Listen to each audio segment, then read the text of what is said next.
Shalom, puji Tuhan. Bapak Ibu Saudara, bagaimana kabarnya? Luar biasa. Bagaimana? Merdeka? Merdeka, luar biasa. Kita semua sudah dimerdekakan dalam Tuhan, amin. Sebelum kita mulai ibadah pagi ini, kita akan mendengarkan voice. Ya, baik Bapak Ibu Saudara, kita semua sudah dimerdekakan dalam Tuhan, amin. Yang percaya, amin. Mari kita bangkit berdiri, kita mulai ibadah ini. Kita masuk dalam hadirat Tuhan. Kita menyembah Dia yang hidup.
Biarlah Engkau mendengarkan pujian dari hati kami. Terima kasih. Haleluya.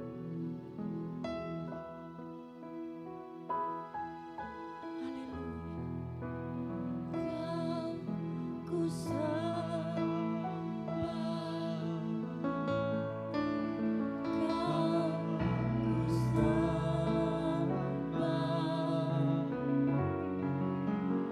Kau ku sembah.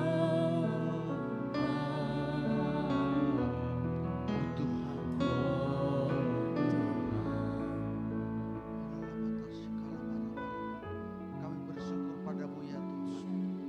Kalau Engkau sudah pelihara kami, kami yakin dan percaya Tuhan tidak pernah meninggalkan kami. Bahkan Engkau tidak pernah meninggalkan bangsa ini. 78 tahun Engkau anugerahkan kemerdekaan Republik Indonesia.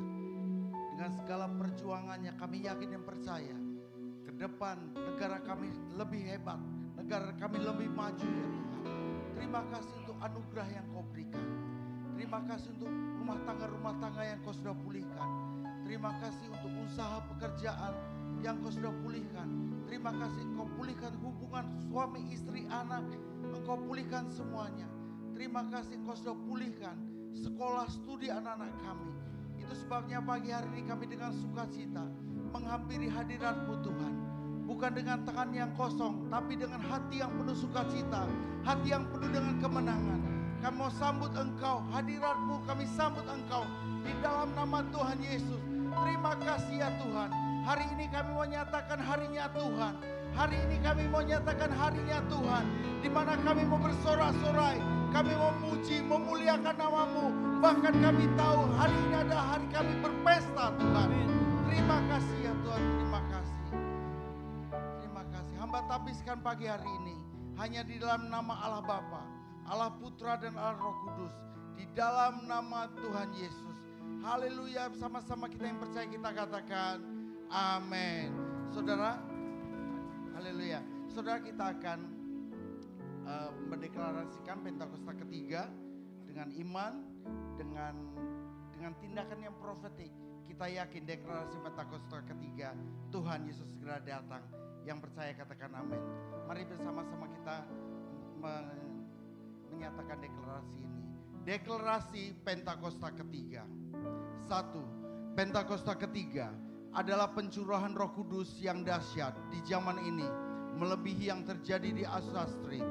2. Pentakosta ketiga akan mengakibatkan penuaian jiwa yang terbesar dan yang terakhir sebelum Tuhan Yesus datang kembali.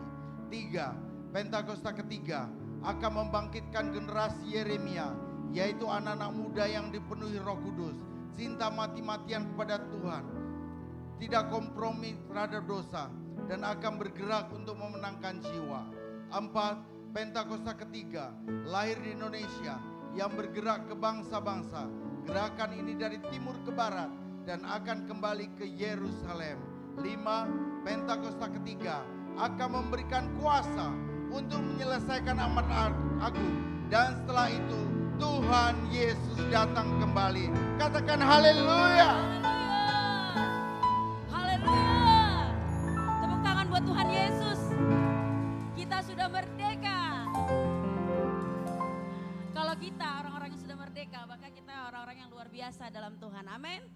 Kalau kita sudah merdeka, maka kita bisa bernari dan bersorak buat Tuhan. Haleluya.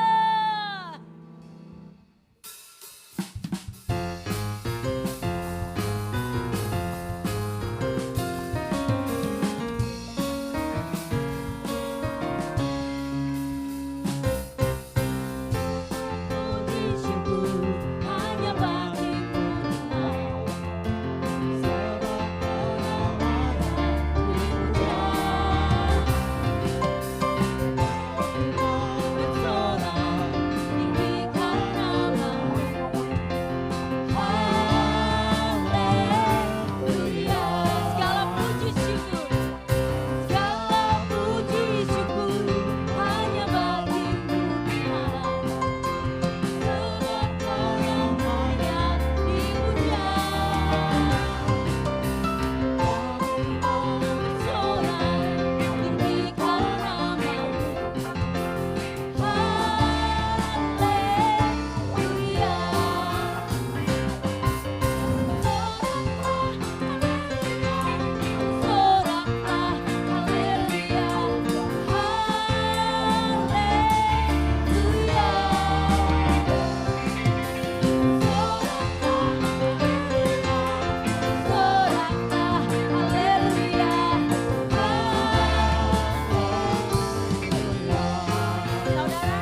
semua di dalam Tuhan Yesus.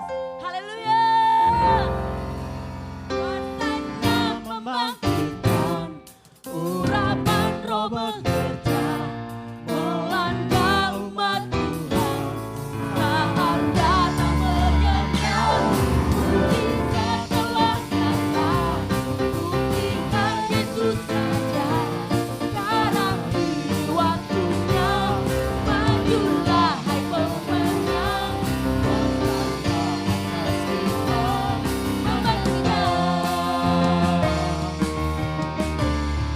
tunjuk kiri kanannya. Sangkakala berbunyi, tanda panggilan kudus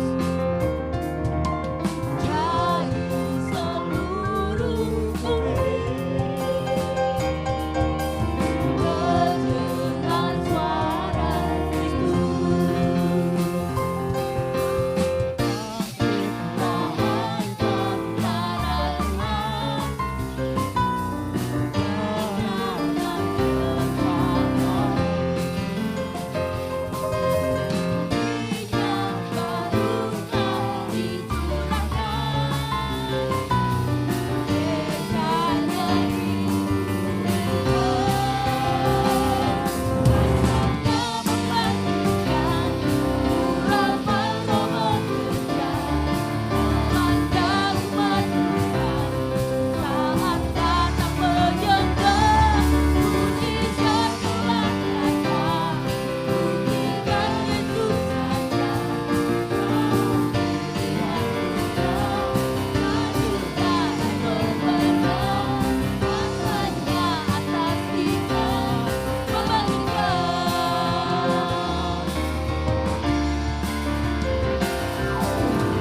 Sangkakala berbunyi, tanda panggilan kudus dari seluruh bumi. Terdengar suara Kristus. Wahai tentara Tuhan, gunakan senjata. Minyak baru telah dicurahkan, dekatnya dipulihkan.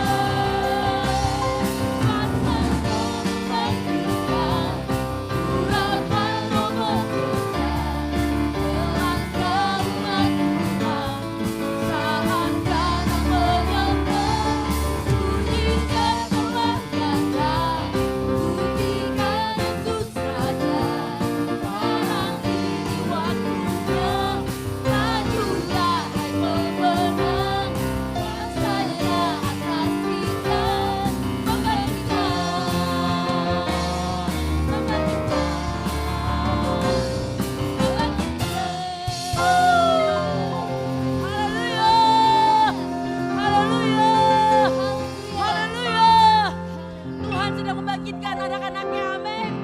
Kita akan melihat penuaian besar terjadi, amin. Silakan duduk dalam hadirat Tuhan. Haleluya.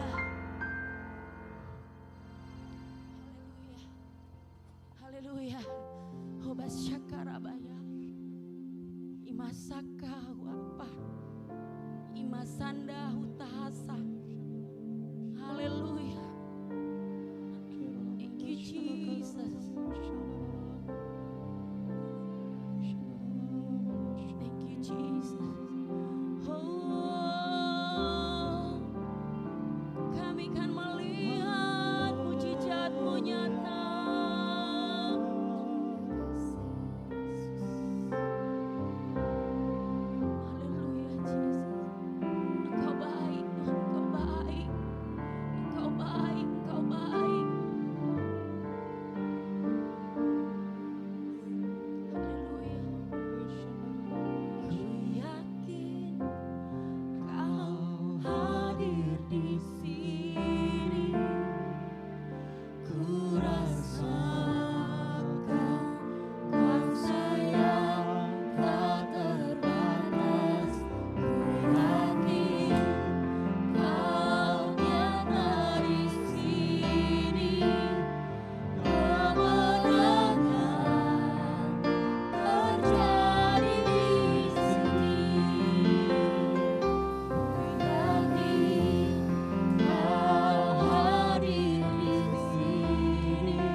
Shalom semuanya. Pada tanggal 17 Agustus 2023, kita merayakan ulang tahun kemerdekaan Republik Indonesia yang ke-78. Tuhanlah yang memberikan kemerdekaan bagi Indonesia dari segala bentuk penjajahan. Dirgahayu Republik Indonesia. Sesuai dengan Yeremia 29 ayat 7, kita harus mengusahakan kesejahteraan dan berdoa bagi negara dan kota di mana kita tinggal. Sebab kesejahteraannya adalah kesejahteraan kita semua. Pemilihan umum akan dilaksanakan pada tanggal 14 Februari 2024. Kita berdoa agar diberikan presiden yang takut akan Tuhan, nasionalis, Pancasilais, dan toleran. Damailah Indonesiaku, damailah Indonesiaku, damailah Indonesiaku. Damailah Indonesiaku, damailah Indonesiaku. Lawatan Allah terjadi, damailah Indonesiaku. Damailah Indonesiaku, damailah Indonesiaku.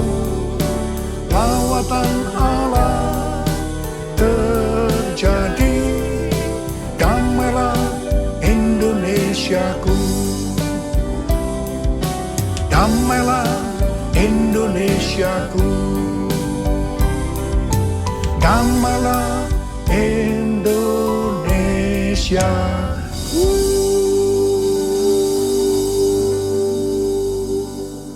Pada bulan Agustus ini, yang merupakan bulan yang bersejarah bagi bangsa Indonesia, Tuhan juga mengingatkan kepada kita yang percaya bahwa kita sudah dimerdekakan dari penjajahan hukum dosa dan hukum maut. 2 Korintus 3 ayat 17 berkata, sebab Tuhan adalah roh, dan di mana ada roh Allah, di situ ada kemerdekaan. Haleluya. 1 Korintus 3 ayat 16 berkata, tidak tahukah kamu bahwa kamu adalah bait Allah, dan bahwa roh Allah diam di dalam kamu? 1 Korintus 6 ayat 19 berkata, atau tidak tahukah kamu bahwa tubuhmu adalah bait Roh Kudus yang diam di dalam kamu, Roh Kudus yang kamu peroleh dari Allah, dan bahwa kamu bukan milik kamu sendiri. Kita adalah bait Allah atau bait Roh Kudus. Karena itu kita sudah dimerdekakan dari hukum dosa dan hukum maut. Karena kita adalah bait Allah atau bait Roh Kudus, maka tubuh ini bukan milik kita sendiri. Kita telah dibeli dan harganya telah lunas dibayar. Karena itu, muliakanlah Allah dengan tubuhmu.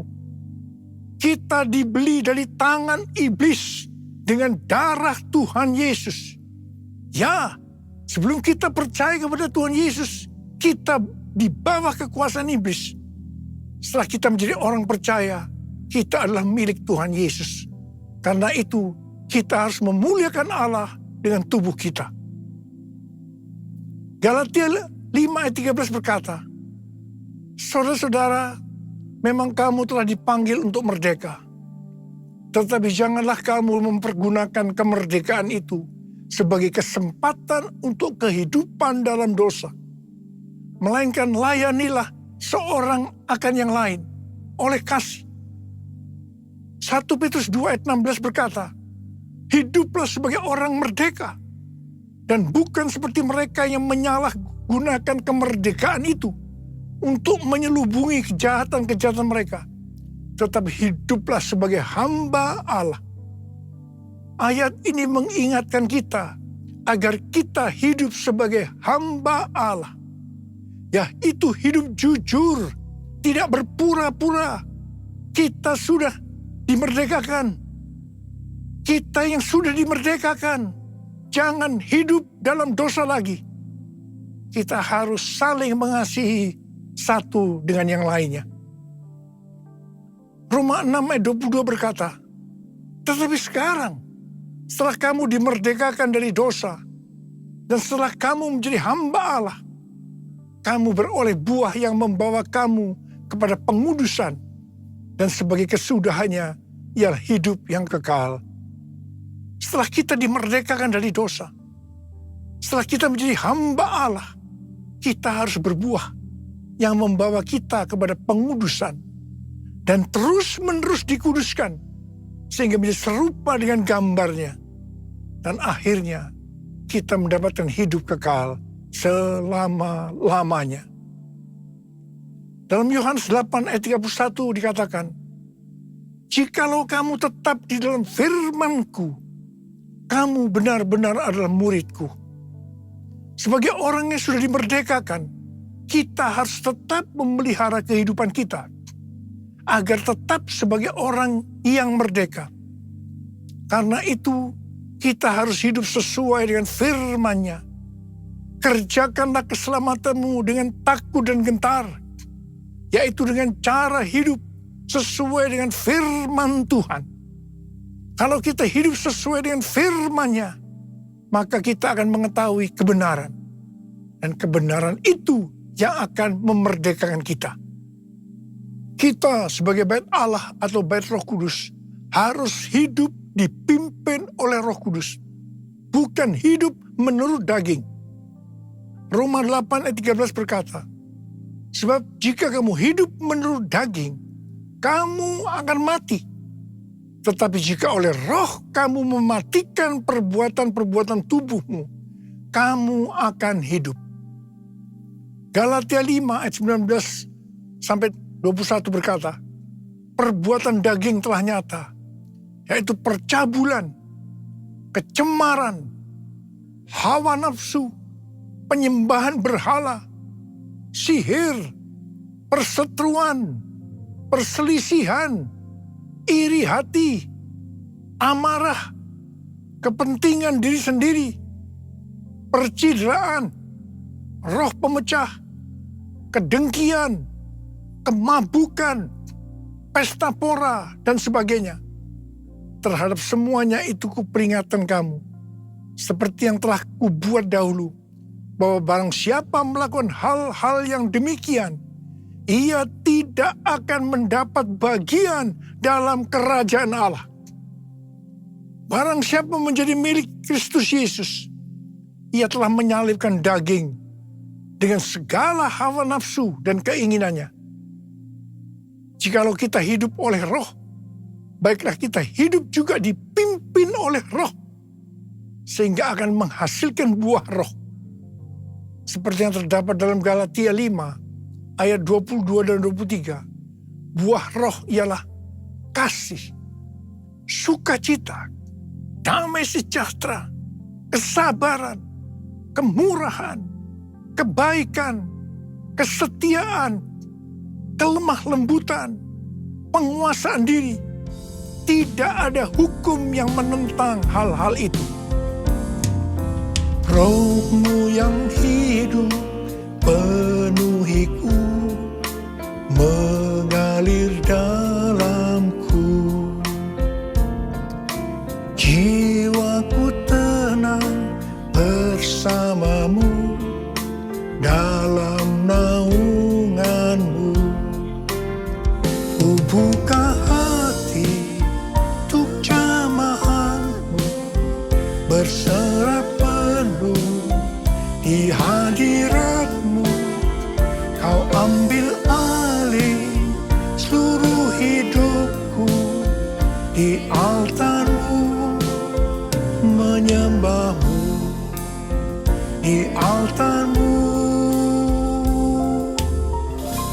menyembah-Mu.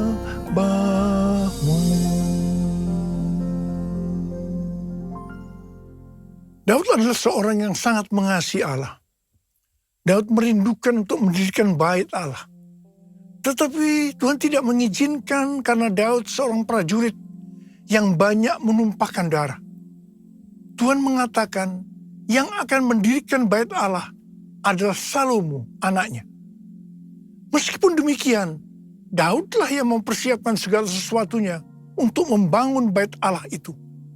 Termasuk menyediakan emas, perak, tembaga, besi, kayu, batu permata. Daud juga yang membuat blueprintnya. Daud berkata bahwa Tuhanlah yang memberikan ilham kepadanya untuk memberikan petunjuk tentang segala pelaksanaan rencana itu. Secara pribadi, Daud juga mempersembahkan emas dan perak untuk pembangunan itu. Pada waktu Daud menantang bangsa Israel untuk memberikan sumbangan untuk pembangunan bait Allah, dikatakan bangsa itu bersuka cita karena memberi dengan rela dan tulus ikhlas. Demikian juga dengan Daud, dia sangat bersuka cita. Kita harus membangun bait Allah yang adalah tubuh ini. Syarat utama adalah kita harus mengasihi Tuhan, yaitu orang yang menuruti perintah Tuhan. Salah satu bentuk kita mengasihi Tuhan adalah dengan memberikan persembahan secara materi kepada Tuhan dan kepada sesama. Memberi persembahan secara materi ini bukan hanya dilakukan oleh orang yang hidupnya berkelimpahan saja, tetapi termasuk bagi orang yang berkekurangan. Pada waktu kita memberi, seperti yang terjadi kepada Daud dan bangsa Israel, maka kita akan mengalami sukacita yang berlimpah. Kisah para Rasul 20 ayat 35 berkata, adalah lebih berbahagia memberi daripada menerima. Sukacita ini akan kita alami kalau kita memberi. Dan hati yang gembira adalah obat yang manjur. Haleluya!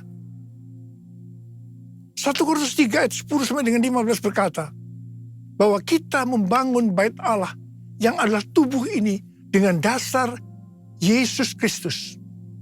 Sesuai dengan kasih karunia Allah yang dianugerahkan kepadaku.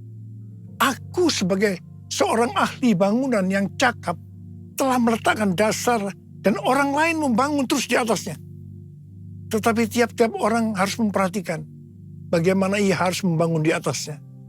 Karena tidak ada seorang pun yang dapat meletakkan dasar lain daripada dasar yang telah diletakkan, yaitu Yesus Kristus. Entahkah orang membangun di atas dasar dengan emas, perak, batu permata, kayu, rumput kering, atau jerami. Sekali kelak, pekerjaan masing-masing orang akan nampak. Karena hari Tuhan akan menyatakannya. Sebab ia akan nampak dengan api. Dan bagaimana pekerjaan masing-masing orang akan diuji oleh api itu. Jika pekerjaan yang dibangun seseorang tahan uji, ia akan mendapat upah. Jika pekerjaan terbakar, ia akan menderita kerugian. Tetapi ia sendiri akan diselamatkan. Tetapi seperti dari dalam api. Pertanyaannya, bahan apa yang kita gunakan? Apakah dengan bahan emas, perak, batu permata, atau bahan kayu, rumput kering atau jerami? Semuanya itu akan nampak pada hari Tuhan saat pekerjaan kita diuji dengan api. Jika pekerjaan kita tahan uji, artinya tidak terbakar karena terbuat dari bahan emas, perak, dan batu permata, maka kita akan mendapat upah. Tetapi sebaliknya, kalau pekerjaan itu terbakar karena bahan yang digunakan adalah kayu, rumput kering, jerami, maka akan mendapat kerugian. Selamat sih selamat, tetapi seperti keluar dari dalam api. Artinya, hampir-hampir tidak diselamatkan. Hampir-hampir tidak diselamatkan dapat diartikan kehilangan upah atau pahala. Kedudukan yang rendah di sorga. Kehilangan kesempatan pelayanan dan kekuasaan di sorga. Kehilangan kemuliaan dan kehormatan di hadapan Allah. Karena itu, mari kita memperhatikan sungguh-sungguh dengan serius pekerjaan pelayanan kita. Termasuk juga kualitas kehidupan kerohanian kita. Jangan menjadi orang Kristen yang acuh tak acuh. Agar kita mendapatkan upah di sorga. Nothing can tear me away from your love, Lord. Nothing can separate your heart from mine. Nothing can tear me away from your love, Lord. I am yours, I am yours, and I love you. Jesus, I love you, and I love you because you first loved me. Because you first loved me. Because you first loved me. Because you first loved me. Sesuai dengan 2 Tawarikh 3 dikatakan bahwa Salomo mendirikan bait Allah di Yerusalem, di Gunung Moria. Di Gunung Moria, di tempat pengirikan Ornan orang Yebus itu, Tuhan menyuruh Daud membuat mezbah bagi Tuhan untuk mempersembahkan kurban bakaran dan kurban keselamatan, supaya tulah penyakit sampar yang mengakibatkan 70.000 orang Israel mati itu berhenti. Bait Allah Salomo merupakan perpaduan dari tabernakel Musa dan tabernakel Daud. Tabernakel Musa berbicara tentang hukum Allah, sedangkan tabernakel Daud berbicara tentang doa, pujian, dan penyembahan. Sebagai bait Allah, maka kita harus taat kepada firman Allah dan hidup dalam doa, pujian, dan penyembahan. Saya teringat kepada almarhum Bapak Pendeta Petrus Octavianus sebagai pendiri dari YPPII Batu Malang. Setiap kali saya berkhotbah di kebaktian tahunan di YPPII di Batu Malang, beliau akan berkata seperti ini. Di dalam ibadah itu terdiri dari 2 unsur. Unsur pertama, doa, pujian, dan penyembahan. Unsur kedua, pemberitaan firman Tuhan. Itu saja. Seperti yang dilakukan di gerejanya Pak Niko. Di Gunung Moria, tempat dari bait Allah Salomo, adalah tempat di mana Tuhan meminta kepada Abraham untuk mempersembahkan Ishak sebagai kurban bakaran. Saya percaya bagi Abraham hal itu pasti sangat sulit untuk dimengerti. Ishak diberikan kepada Abraham dan Sarah pada masa tuanya, di mana mereka sudah tidak mungkin mempunyai anak lagi. Ishak adalah anak tunggal. Hati Abraham sangat dekat kepada Ishak. Dan tiba-tiba Tuhan meminta kepada Abraham agar Ishak dipersembahkan sebagai kurban bakaran. Dalam hal ini Tuhan menguji Abraham. Apakah Abraham lebih mengasihi Tuhan dibanding mengasihi Ishak? Ternyata dalam pergumulan yang sangat berat ini, Abraham menang. Abraham lebih mengasihi Tuhan ketimbang mengasihi Ishak. Abraham keluar sebagai pemenang dalam pergumulan ini, karena rela berkorban. Perlu pengorbanan untuk menjadi pemenang. Setelah Abraham lulus dalam ujian ini, Abraham diberkati Tuhan berlimpah-limpah. Kalau kita menginginkan pengurapan, kuasa, dan berkat yang berlimpah-limpah seperti yang diterima oleh Abraham, maka kita harus mengasihi Tuhan lebih dari yang lain-lain. Termasuk keluarga, uang, harta, kedudukan, harga diri, dan lain-lain. Ini perlu pengorbanan. Untuk menjadi pemenang, sekali lagi saya katakan perlu pengorbanan. Dalam Roma 12 ayat 1, kita diminta untuk mempersembahkan tubuh ini sebagai kurban persembahan yang hidup, kudus, dan berkenan kepada Tuhan. Itu adalah ibadah kita yang sejati. Untuk bisa mempersembahkan tubuh ini sebagai persembahan yang hidup, artinya tidak mati rohani, tidak suam-suam kuku, kudus, dan berkenan kepada Tuhan. Perlu pengorbanan. Tidak benar kalau ada orang yang mempunyai pengertian bahwa setelah lahir baru kita bebas melakukan apa saja dengan alasan pasti Roh Kudus yang memimpin. Pasti Roh Kudus yang menuntun sehingga Bapa akan tersenyum. No, justru kita harus berusaha sungguh-sungguh untuk mempersembahkan tubuh ini sebagai persembahan yang hidup, kudus, dan berkenan kepada Tuhan. Sekali lagi, perlu pengorbanan. Mari kita katakan bersama-sama, Bapa, ku persembahkan tubuhku sebagai persembahan yang hidup, kudus, dan yang berkenan padamu sebagai ibadah yang sejati. Ku sembah Kau Tuhan, ku sembah Kau Tuhan, ku serahkan hidupku kepadamu untuk kemuliaan nama-Mu. Pada tanggal 21 sampai dengan 24 Juni 2023 di Amsterdam diadakan konferensi Empower 21 yang temanya adalah Everyone, A New Era of Evangelism. Ini diartikan sebagai cara penginjilan yang baru yang disebut Everyone. Konferensi ini dihadiri lebih kurang 6.000 orang dari 130 negara. Dan yang ikut secara online sebanyak 22 negara.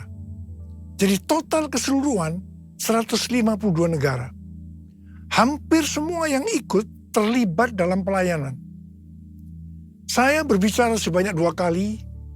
Yang pertama di workshop dan yang kedua di Olympic Stadium pada hari terakhir. Saya diminta untuk berbicara tentang Pentakosta ketiga. Tuhan menuntun kita untuk menyelesaikan amanat agung dengan pengertian dalam 10 tahun ke depan, yaitu sampai dengan tahun 2033. Setiap orang berhak untuk berjumpa dengan Tuhan Yesus secara otentik melalui kuasa dan hadirat Roh Kudus. Setiap kita yang percaya mendapatkan kesempatan untuk memperkenalkan setiap orang kepada Tuhan Yesus. Dan ini dimulai dengan 1 orang. Untuk menyelesaikan amanat agung tidak bisa sendiri-sendiri. Tetapi harus berkolaborasi dengan dasar unity. Tuhan menuntun kita bahwa Everyone Asia akan diadakan di Indonesia tahun depan. Yaitu tanggal 3 sampai dengan 6 Juli 2024. Tanggal 3 sampai dengan 5 Juli di SICC. Dan tanggal 6 Juli di Stadion GBK. Pelaksanaan Everyone Asia di Indonesia sudah diumumkan di Amsterdam. Ini diprioritaskan untuk next gen. Kita harus banyak berdoa, memuji dan menyembah Tuhan dalam unity siang dan malam. Saat berada di Amsterdam, para pemimpin mendapatkan bahwa konferensi Everyone Asia ini akan menjadi trigger untuk kegerakan next gen. Haleluya! Curahkan Tuhan hujan keselamatan. Curahkan Tuhan hujan pertobatan. Curahkan Tuhan hujan kuasa-Mu. Selamatkan bangsaku. Sekali lagi. Curahkan Tuhan hujan keselamatan. Curahkan Tuhan hujan pertobatan. Curahkan Tuhan hujan kuasa-Mu.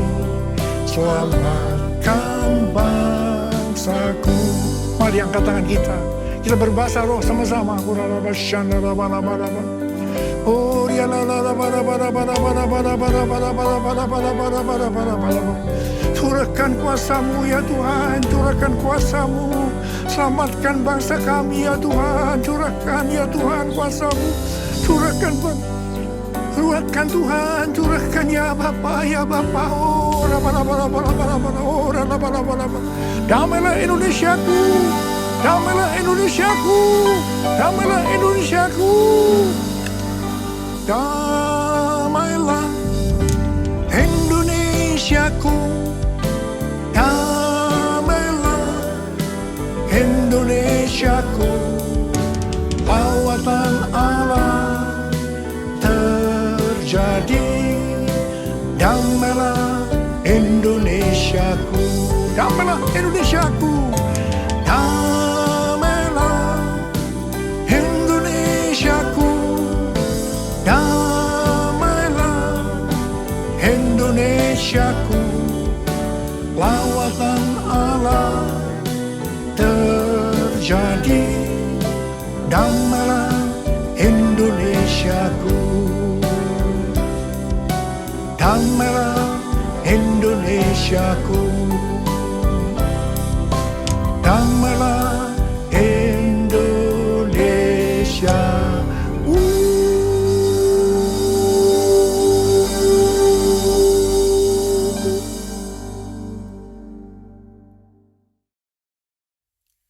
Mari, saudara-saudara, kita akan masuk dalam perjamuan kudus. Kita akan mengingat ayat ini. Sebab setiap kali kamu makan roti ini dan minum cawan ini, kamu memberitakan kematian Tuhan sampai Ia datang. Perjamuan kudus adalah perjamuan Tuhan Yesus sendiri. Setiap kali kita masuk dalam perjamuan kudus, Tuhan Yesus selalu berkata, biarlah ini menjadi peringatan akan daku. Peringatan akan daku. Karena itu mari arahkan hati kita kepada kebaikan Tuhan. Kita akan mengingat kebaikan Tuhan. Mari tundukkan kepala. Bapa, siapakah kami sebelum kami mengenal Engkau? Kami semua orang berdosa. Upah dosa adalah maut, mati. Tapi Engkau yang tidak berdosa telah dijadikan dosa oleh karena kami. Engkau harus turun dari sorga mulia, menjelma menjadi manusia, mati ganti kami dengan penderitaan yang luar biasa. Sungguh kalau kami pikirkan Tuhan betapa baiknya Engkau itu. Engkau jadikan kami sebagai anak-anak-Mu. Engkau berkati, Engkau tuntun, Engkau bela, Engkau tolong, Engkau sembuhkan, Engkau urapi kami Tuhan. Tuhan terima kasih. Engkau juga hajar kalau kami salah. Terima kasih untuk Engkau ya Abah. Itu Engkau. Tuhan akan memberkati kita semua melalui perjamuan kudus. Tapi Tuhan mau kita makan dan minum dengan cara yang benar. Karena itu masing-masing berdoa. Introspeksi. Lihat keadaan dirimu masing-masing. Jangan menyimpan dosa. Kalau ada dosa yang Tuhan ingatkan, langsung minta ampun. Langsung minta ampun supaya diberkati Tuhan. Ampuni kami Tuhan. Ampuni kami. Ampuni ya Abah, ampuni. Kau melihat anak-anak-Mu yang sedang berdoa, meminta ampun pada Tuhan. Ampuni ya Tuhan. Layakkan kami masuk dalam perjamuan kudus. Kami akan masuk dalam perjamuan kudus dengan hati yang penuh ucapan syukur. Dalam nama Yesus. Amin.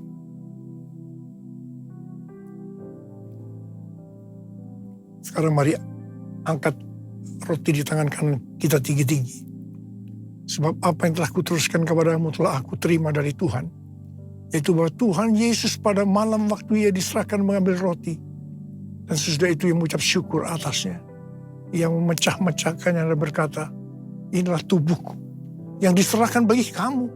Perbuatlah ini menjadi peringatan akan aku. Tuhan dikasih Tuhan. Karena roti yang kita pecah-pecahkan ini adalah persekutuan kita dengan tubuh Kristus. Mari kita makan dalam nama Yesus.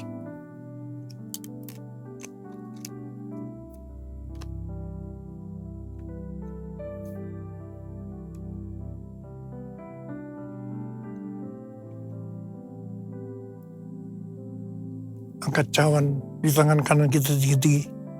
Demikian juga yang mengambil cawan sesudah makan lalu berkata, cawan ini adalah perjanjian baru yang dimeteraikan oleh darahku.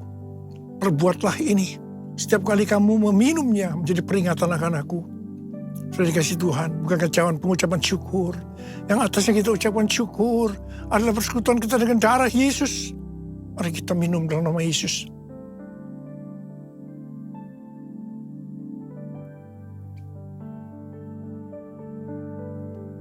Angkat tangan kita, ucapkan syukur dan terima kasih dengan suara. Jangan diam. Tuhan terima kasih ya Tuhan. Tuhan terima kasih ya Tuhan. Terima kasih ya Tuhan, terima kasih ya Tuhan. Terima kasih ya Tuhan, terima kasih ya Tuhan.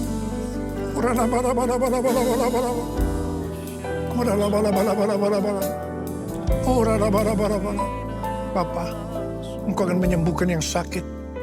Engkau akan membebaskan yang terikat. Engkau menghibur yang susah. Engkau menguatkan yang lemah. Dalam nama Yesus. Sembuh dalam nama Yesus. Sembuh, sembuh, sembuh dalam nama Yesus. Sembuh, sembuh, sembuh dalam nama Yesus. Sembuh.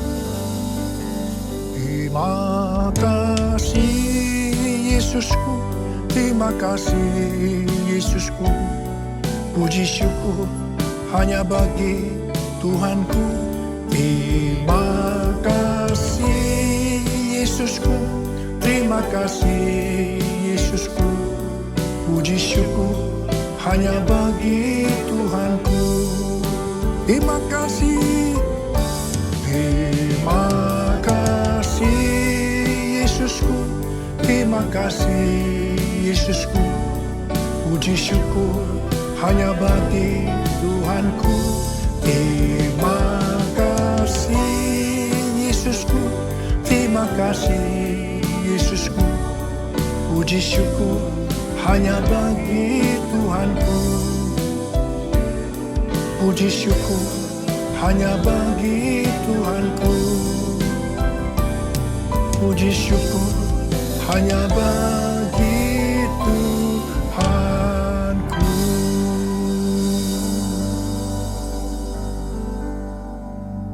Sekarang terimalah berkat Tuhan. Kasih karunia berlimpah-limpah daripada Allah Bapa dalam Anak yang tunggal Yesus Kristus. Persekutuan yang manis dengan Roh Kudus menyertai saudara sekalian mulai hari ini sampai Tuhan Yesus datang menjemput kita di awan-awan dan bahkan sampai selama-lamanya. Yang percaya bersama-sama katakan amin.